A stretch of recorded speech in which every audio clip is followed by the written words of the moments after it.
Is hustle culture at odds with Christianity? For me, the answer's complicated. Hello, sinners, saints, my fellow ribs and the glories of men. Welcome back to another video. My name's Grace, and if you know anything about me, I am a kind of former girl boss, but I'm someone who's very on the move, on the go, always working on a project, always kind of on the verge of burnout, doing things, financial independence, building businesses, and love embracing all of those things.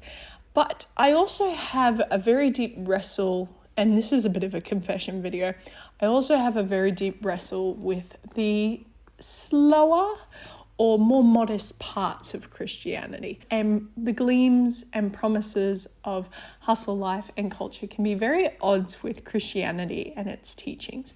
Now, don't get me wrong. I'm going to add this all with a caveat. Stewardship is very important. That's stewardship of resources, finances, time, abilities, skills, opportunities, etc. I'm not just talking about financial stewardship. I'm talking about every aspect of life that you have been given, you've been intentionally given by God as an opportunity.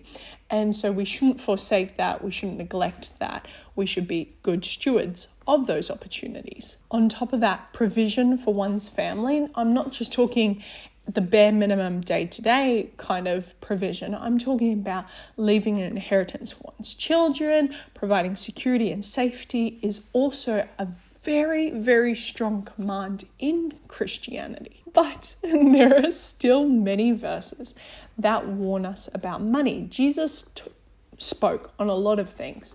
But after speaking about eternity, the topic he spoke about the most was, in fact, money and finances.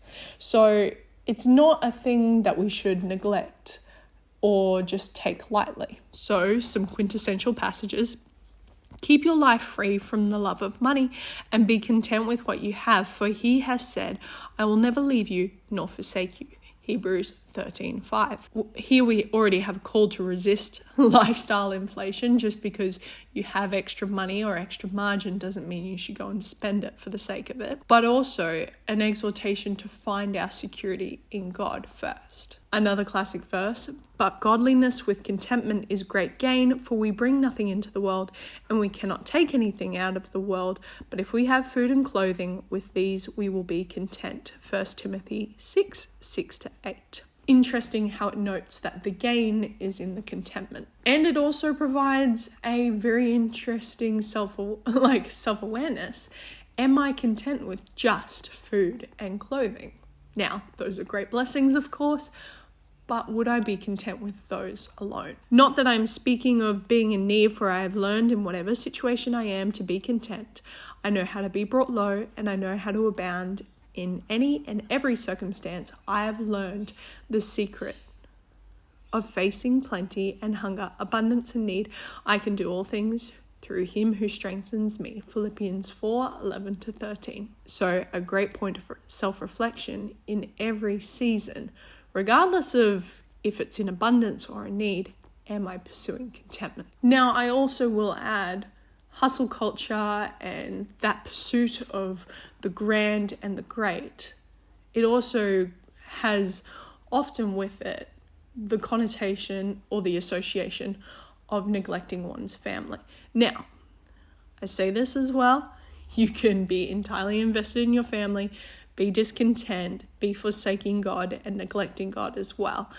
But often to pursue those great projects, those awesome things, it does require you to sacrifice time and really important time with your family. In terms of an answer, I'm going to be honest, I don't entirely have one, but here's some small steps to start with. In every season, pursue and look to God as the source of all things in your life and for your complete contentment. Be content with just food and clothes. Be killing sin before it kills you. Walk well and do it for the glory of God. Anyway, that's all for today. Grace and peace from our Lord and Savior, and I'll see you tomorrow.